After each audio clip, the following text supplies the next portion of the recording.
जय श्री कृष्ण। विश्व गीता प्रतिष्ठानम उज्जयिनी द्वारा आयोजिते अस्मिन् गीता संस्कृत शिक्षा वर्गे भवतां समेषां हार्दिकं स्वागतम वंदनम अभिनंदनम च।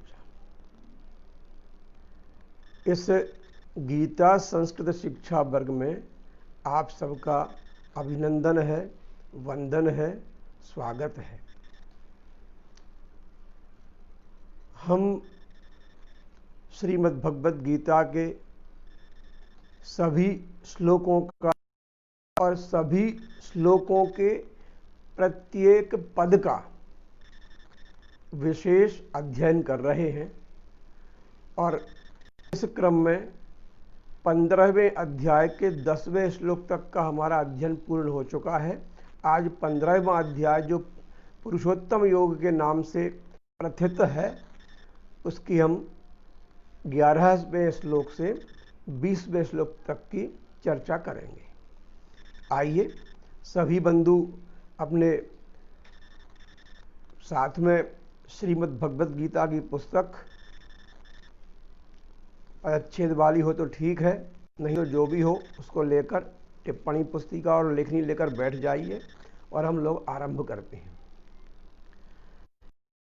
पहले जो हमने कल पाठ किया था वहाँ से हम शुरू करते हैं।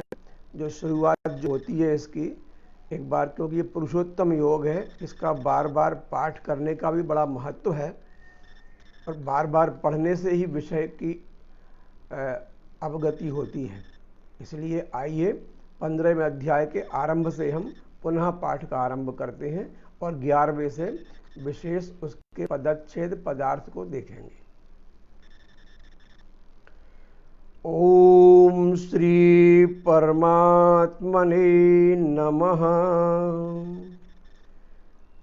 श्रीमद् भगवद गीता अथ पंचदशोऽध्यायः पुरुषोत्तम योगः। श्रीभगवानुवाच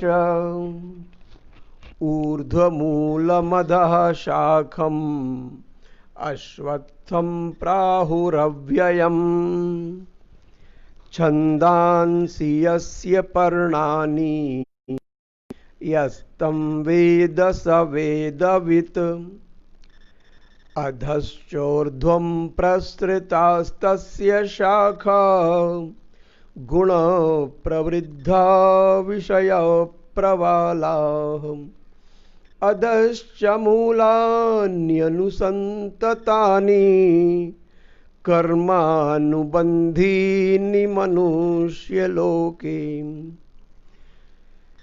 न रूपमस्येह तथोपलभ्यते नान्तो न चादिर्न च सम्प्रतिष्ठा अश्वत्थमेनं सुविरूढमूलम्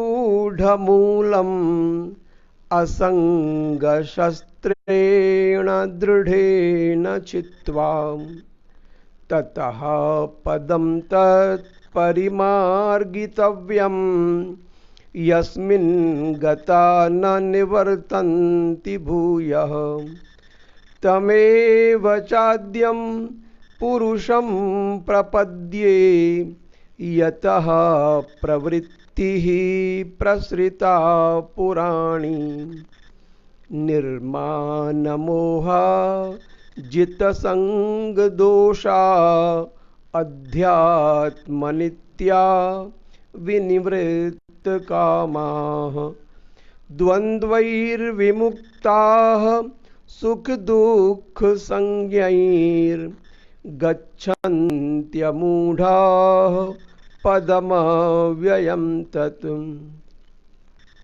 न तद्भासयते सूर्यो न शशांको न पावकः यद्गत्वा न निवर्तन्ते तद्धाम परमं मम ममैवांशो जीवलोके जीवभूतः सनातनः मनः षष्ठानीन्द्रियाणि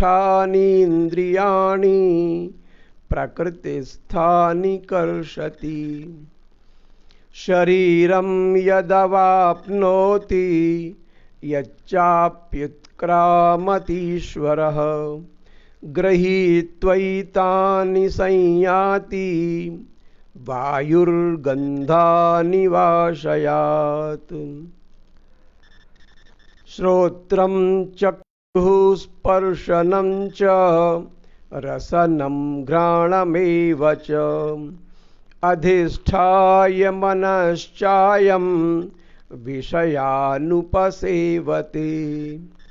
उत्क्रामन्तं स्थितं वापि भुञ्जानं वा गुणान्वितं विमूढा नानुपश्यन्ति पश्यन्ति ज्ञानचक्षुषः।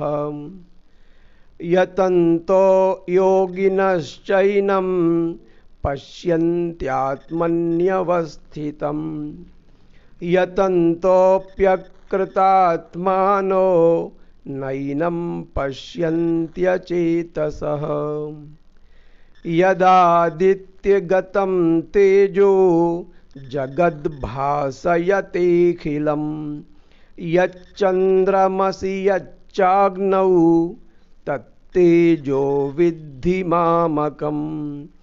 गामाविश्य च भूतानि धारयाम्यहमोजसा पुष्णामि चौषधीः सर्वाः सोमो भूत्वा रसात्मकः। अहं वैश्वानरो भूत्वा प्राणिनां देहः प्राणापानसमायुक्तः पचाम्यन्नं चतुर्विधं सर्वस्य चाहं हृदि सन्निविष्टो मत्तः ज्ञानमपोहनं।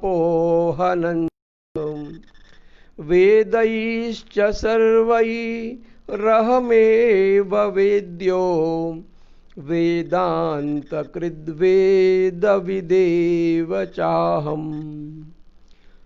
द्वाविमौ पुरुषौ लोके क्षरश्चाक्षर एव च क्षरः सर्वाणि भूतानि कूटस्थोऽक्षर उच्यते।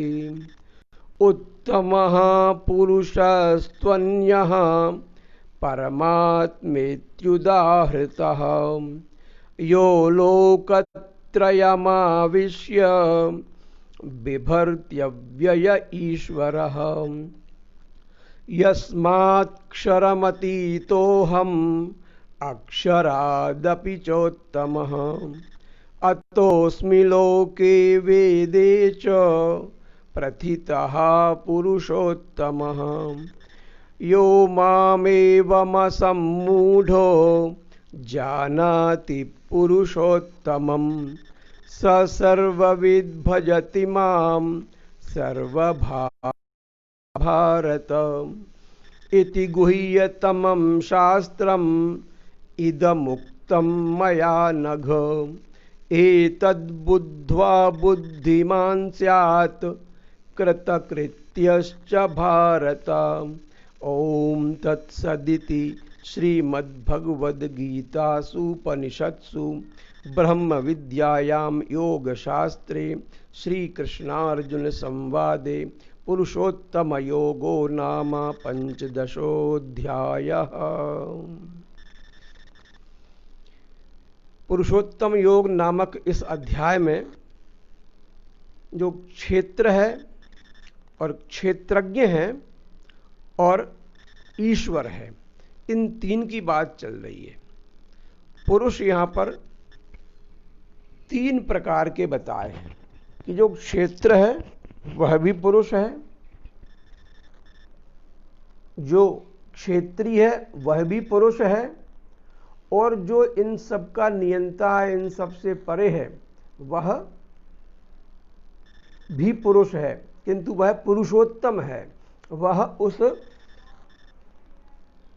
परम सत्ता का वाचक है जिससे कि यह क्षेत्र और क्षेत्री दोनों संचाल्यमान होते हैं।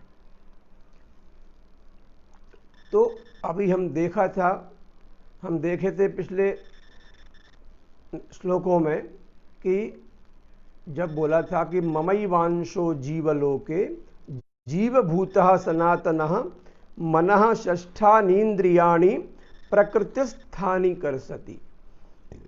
ये जो प्रत्येक शरीर में स्थित जीवात्मा मेरा ही सनातन अंश है, जो मन के सहित इन छहों इंद्रियों के द्वारा प्रकृति के अधीन होकर कार्य करता है। जैसे वायु गंध को एक स्थान से दूसरे स्थान पर ले जाता है, वैसे ही यह जीवात्मा मन के साथ सभी इंद्रियों को भी एक शरीर से दूसरे शरीर में ले जाते हैं।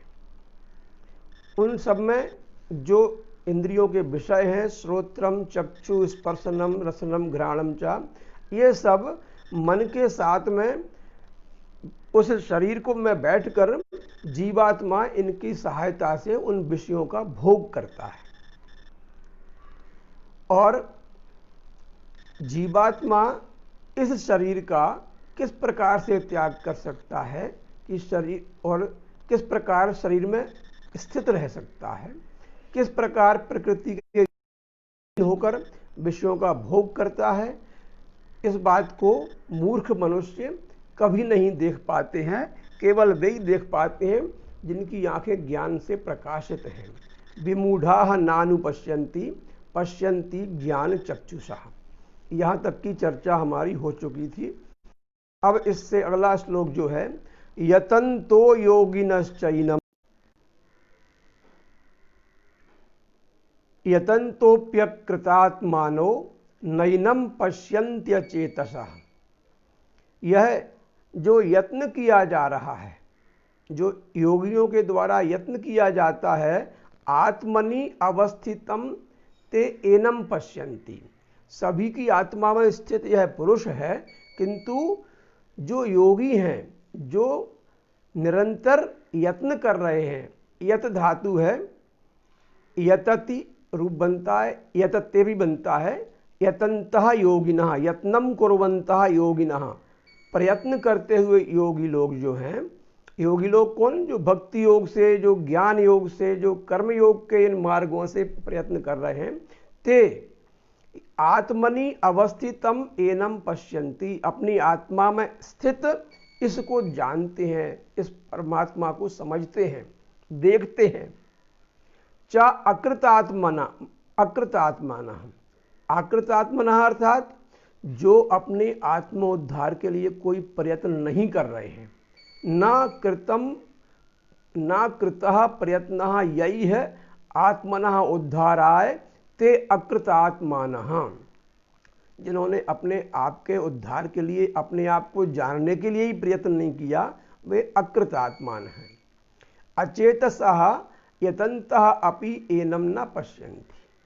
वो लोग अचेतसः होते। अचेतसः अर्थात जिनको अपना कोई भान नहीं है, अपनी ही पहचान नहीं है कि मैं क्या हूँ और मुझे क्या करना चाहिए, मैं यहाँ पर कोई गलत काम तो नहीं कर रहा हूँ। इस प्रकार की जिसको पहचान नहीं है वह अचेतसः है। यतन्तः अपि एनम न पश्यन्ति। अब यहाँ एक महत्वपूर्ण बात यह है कि अचेतसः यतन्तः अपि एनम न पश्यन्ति। यत्न करते हुए भी इसको नहीं देखते हैं। कौन? अचेतसः, जिनका चित्त नहीं लगा हुआ है। दोनों ही बातें यहां पर आ गई हैं कि प्रयत्न दोनों कर रहे हैं, किंतु प्रयत्न करने के बाद भी जो अचेतसः हैं वो इसको नहीं देख रहे। ज्ञान की प्राप्ति के लिए प्रयत्न कर रहे हैं, लगे हुए हैं पूरी तरह से, किंतु वह उसको नहीं देख पा रहे हैं। और दूसरे योग के अभ्यास में प्रयत्नशील मनुष्य देख पा रहे हैं। दोनों में क्या अंतर हुआ?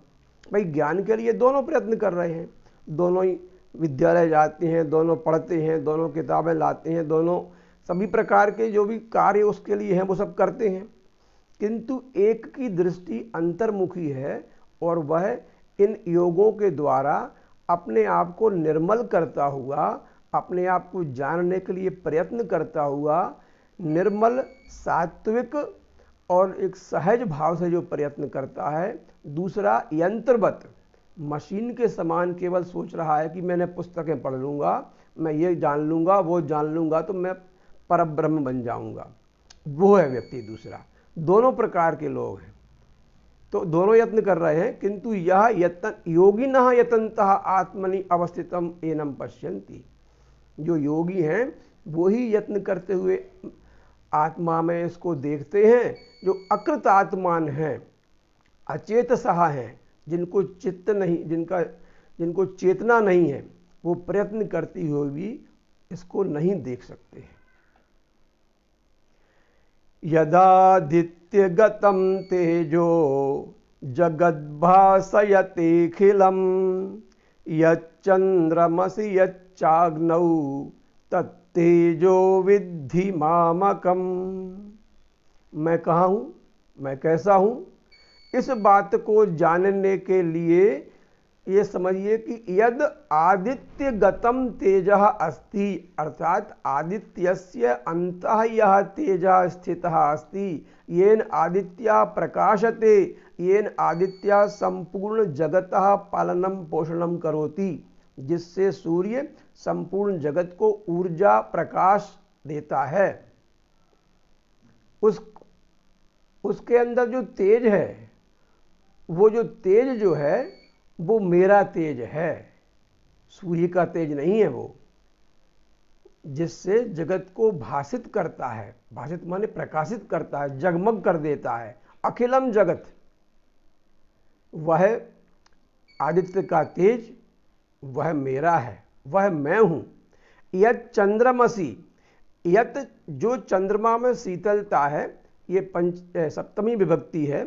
चंद्रमसी, चंद्रमाह शब्द है, तो चंद्रमसी सप्तमी है। चंद्रमा में जो तेज है, यच्चा अग्नौ, और जो अग्नि में है, जो तत्तेजा, जो तेज अग्नि में है, जो तेज चंद्रमा में है, जो तेज सूर्य में है, तत्तेजो विद्धि मामकम, उस तेज को तुम मेरा तेज जानो, क्योंकि मैं ही सबको प्रकाशित करता हूं। न तद भासयते सूर्यम न शशांको न पावकः। तो ये जो आदित्य के अंतर्गत जो तेज है, संपूर्ण जगत को प्रकाशित करने की जो शक्ति है, और जो चंद्रमा के अंदर सोम होता है, अमृतत्व होता है, एक शीतलता होती है, क्योंकि वो मन का कारक है। सूर्य नेत्रों का कारक है, चंद्रमा हृदय का कारक है, और अग्नि जो है वो वाणी की कारक है। वाणी, जिसके अंदर अग्नि प्रदीप्त नहीं होती है, उसकी वाणी नहीं निकलती है। जिसके अंदर चंद्रमा का प्रभाव नहीं होता है, कम होता है, वो उसके हृदय में जल्दी कोई बात जमती नहीं है।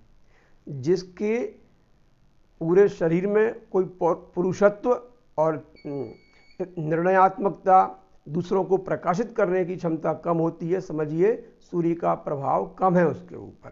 तो जितना जितना हम जिस की उपासना करेंगे, उतना उसका तेज हमारे अंदर आता जाएगा। इसलिए यदि हमको नेत्रों की ज्योति बढ़ाना है, हमारा तेज बढ़ाना है, हमारा प्रभाव बढ़ाना है, हम में वो कर्ता धर्ता हर्ता की शक्ति लाना है, तो सूर्य की उपासना करना पड़ेगी। यदि हृदय को निर्मल करना है तो चंद्रमा की उपासना करना पड़ेगी, मन को जीतना है तो, और वाणी को जीतना है तो अग्नि की उपासना करना पड़ेगी। इसलिए आदित्य, चंद्रमा और अग्नि, ये तीन यहाँ पर बताए हैं। आदित्य, इस आदित्य से हम देखते हैं, चंद्रमा हृदय में शीतलता लाता है, और अग्नि वाणी का प्रस्फुटन करती है। इसलिए इनका जानना परम आवश्यक है। पदच्छेद के बाद में अन्वय समझते हैं। आदित्य गतम यत् तेजः अखिलम जगत भासयते। आदित्य के अंदर स्थित जो तेज है, वह संपूर्ण जगत को प्रकाशित करता है। च यत चंद्रमसी, और जो चंद्रमा में है, यत अग्नौ, जो अग्नि में है, तत् मामकम तेज विद्धि, वो प्रकाश जो है वो मेरा ही है, वो मुझसे ही उत्पन्न जानो उसको। अग्रिमः श्लोकः अस्ति गामाविश्य च भूतानि धारयाम्यहमोजसा पुष्णामि चौषधीः सर्वाः सोमो भूत्वा रसात्मकः। पहले पदच्छेद किया इसका कि गाम आविश्य च भूतानि धारयामि अहम ओजसा पुष्णामि च ओषधीः सर्वाः सोमो भूत्वा रसात्मकः। गाम आविश्य, गाम अर्थात ये गौ नाम जो है वो पृथ्वी का भी है, तो गाम आविश्य, गाम अर्थात पृथ्वी को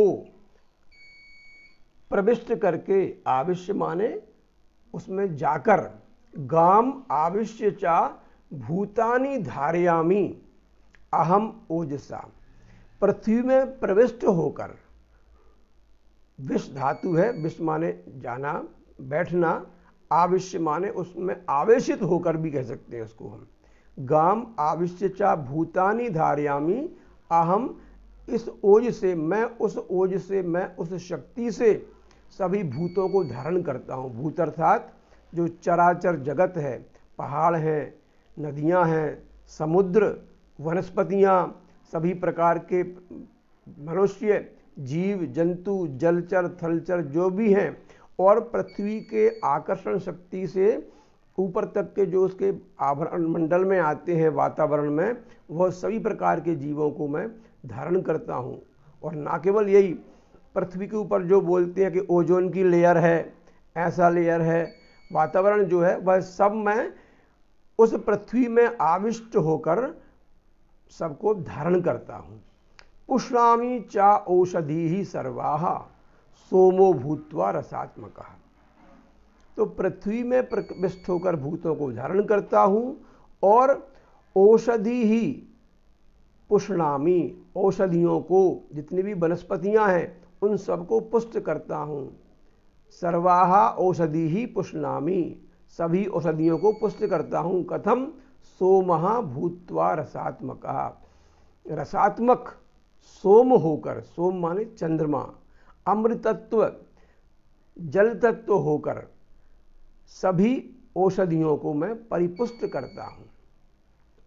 इसलिए चा अहम, और मैं, गाम आविश्य ओजसा भूतानि धारयामि च रसात्मकः सोमः भूत्वा सर्वाः औषधीः पुष्णामि, कि मैं इस पृथ्वी में, लोक में प्रवेश करके अपनी शक्ति से, अपने ओज से सभी भूतों को धारण करता हूँ, और रसात्मक सोम होकर सभी प्रकार की औषधियों से सभी प्राणियों का पालन पोषण करता हूँ। क्योंकि जो भी फल होंगे, फूल होंगे, अन्न होगा, धान्य होगा, रस होगा, तभी जीवन रहेगा, अन्यथा प्राणियों का पोषण संभव नहीं है। इसलिए मैं पोषक भी हूँ।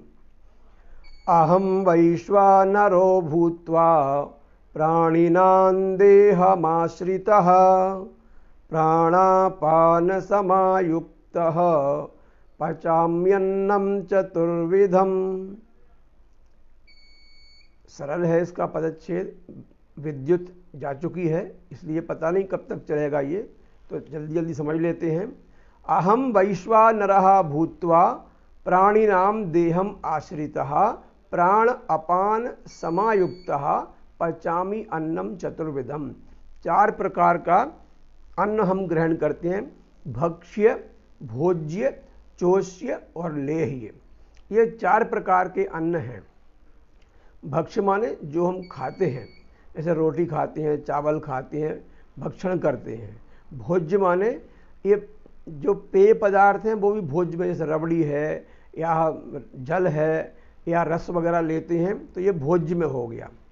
और चोष्य, जिनको हम चूसते हैं, जैसे इक्षु वगैरह होते हैं, चूस कर लेते हैं वो। और लेह्य माने चाटते हैं, चटनी इत्यादि कम कुछ चीज़ों को हम चाटते हैं। तो भक्ष्य, भोज्य और चोष्य लिए एतद् चतुर्विधम अन्नम अस्ति, 4 प्रकार का अन्न है, इसको मैं पचाता हूँ। कैसे? प्राण अपान समायुक्ता, प्राण जो शरीर के अंदर वायु है, पंच वायु है, प्राण अपान व्यान समान उदान, इन पंच वायुओं को सम्यक रूप से करके मैं वो 4 प्रकार का अन्न पचाता हूँ। कैसे? वैश्वानरः भूत्वा प्राणी नाम देहम आश्रिता, मैं वैश्वानर नामक अग्नि बन के उन प्राणियों के देह में आश्रित हूँ और मैं उस 4 प्रकार के अन्न को पचाता हूँ। पचाता हूँ माने पाचन क्रिया होती है, जिससे हजम होना बोलते हैं, हजम होता है, डाइजेस्ट हो जाता है।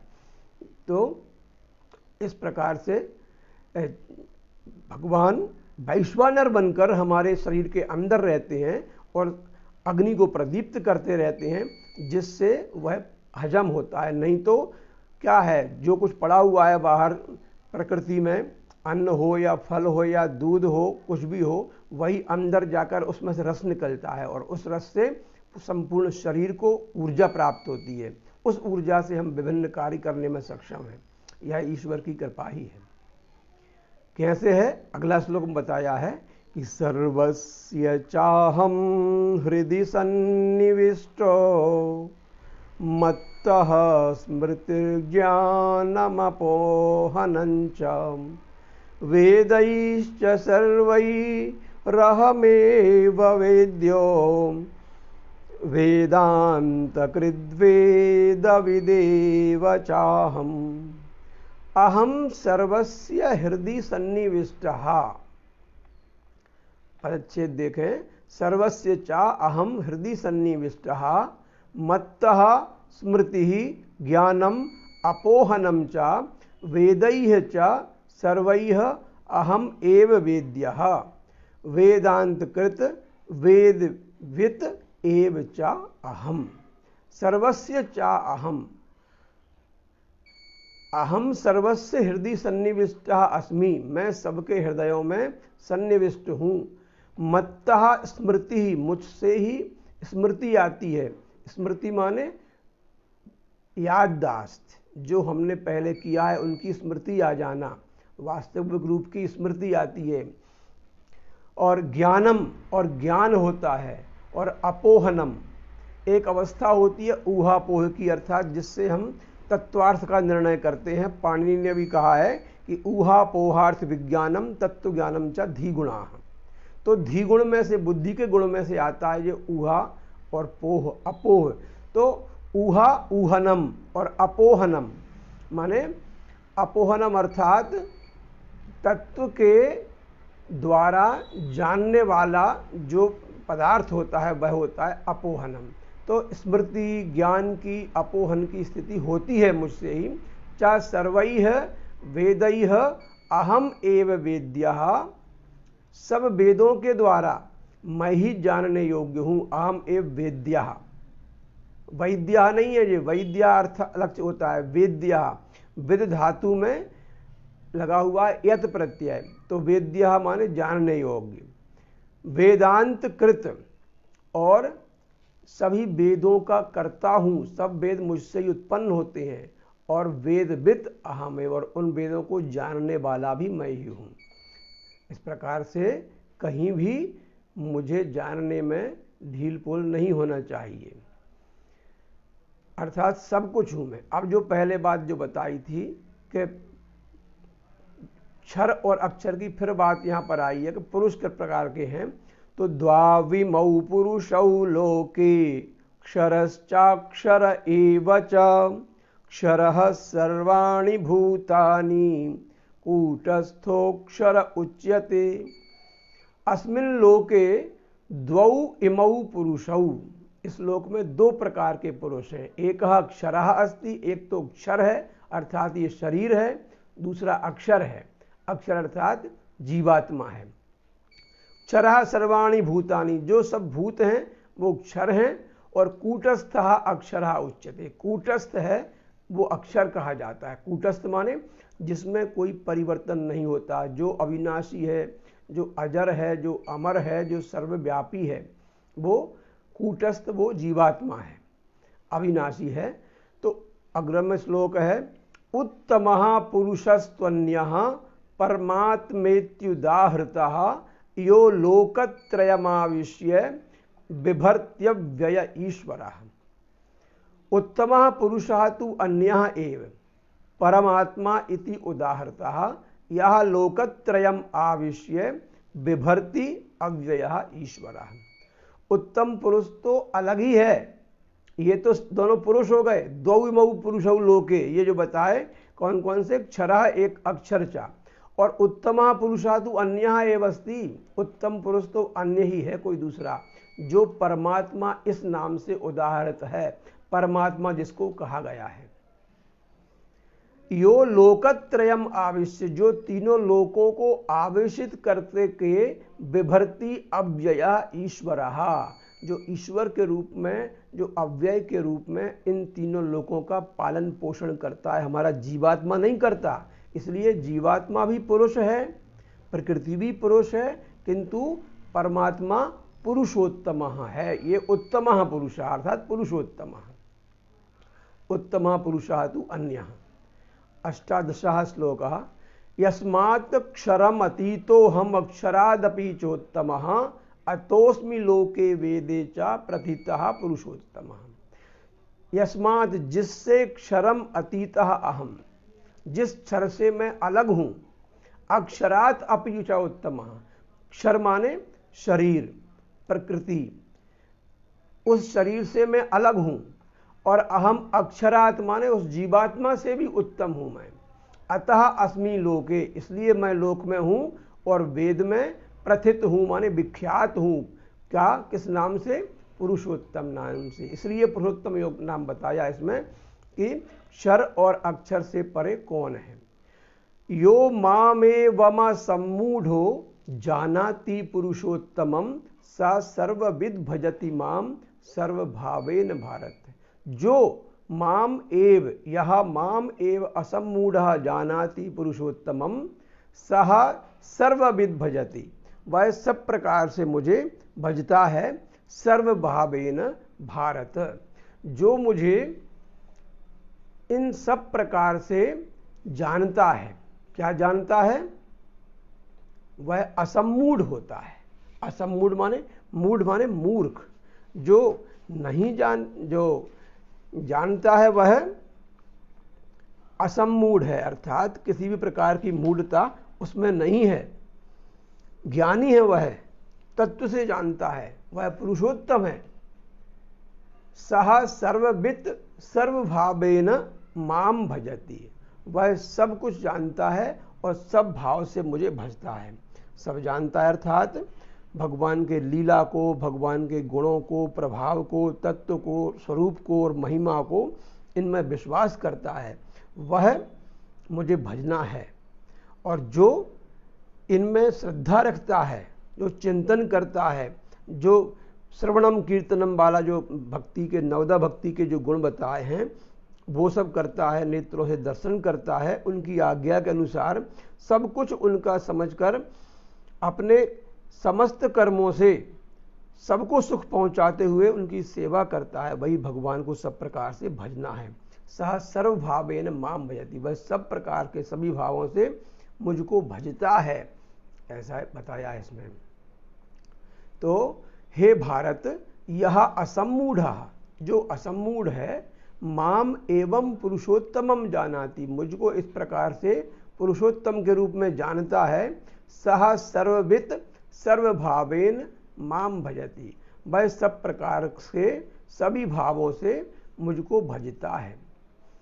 इति गुह्यतमं शास्त्रम इदमुक्तम मया नघ एतद्बुद्ध्वा बुद्धिमान् स्यात् कृतकृत्यश्च भारत।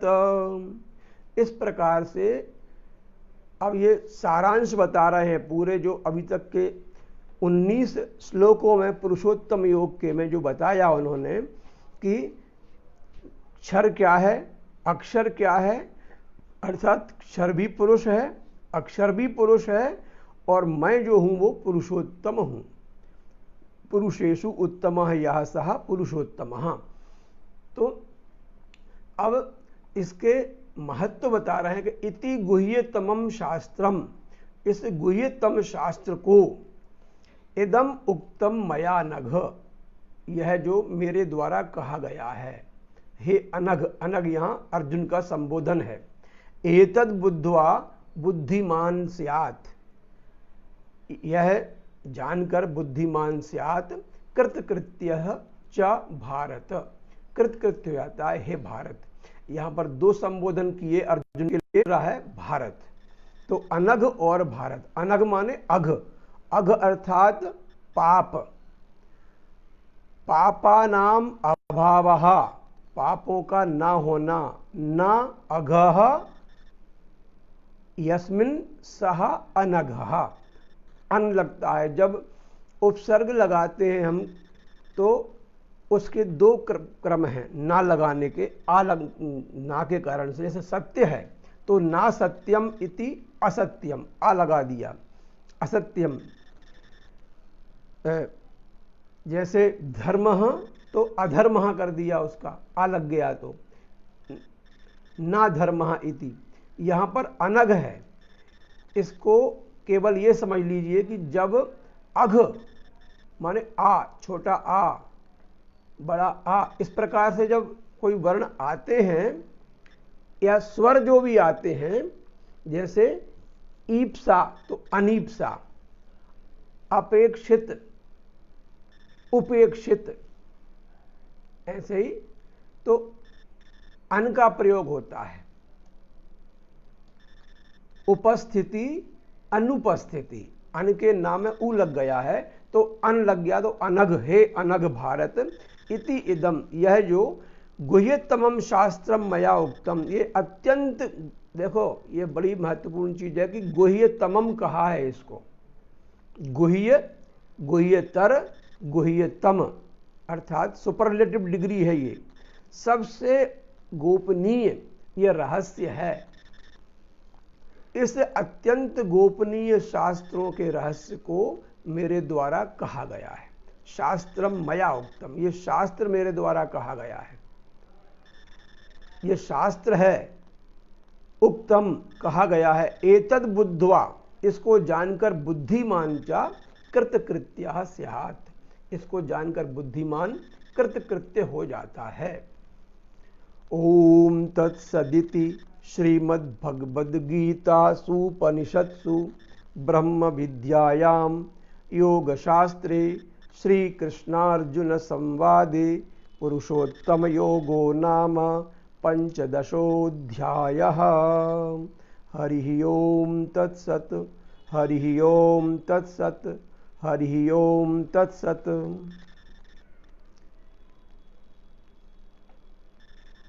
अंत में जो 18वें अध्याय का अंतिम श्लोक है उसका वाचन करेंगे। यत्र योगेश्वरः कृष्णो यत्र पार्थो धनुर्धरः तत्र श्रीर्विजयो भूतिर्ध्रुवा नीतिर्मतिर्मम। हरि ओम तत्सत्, हरि ओम तत्सत्, हरि ओम तत्सत्।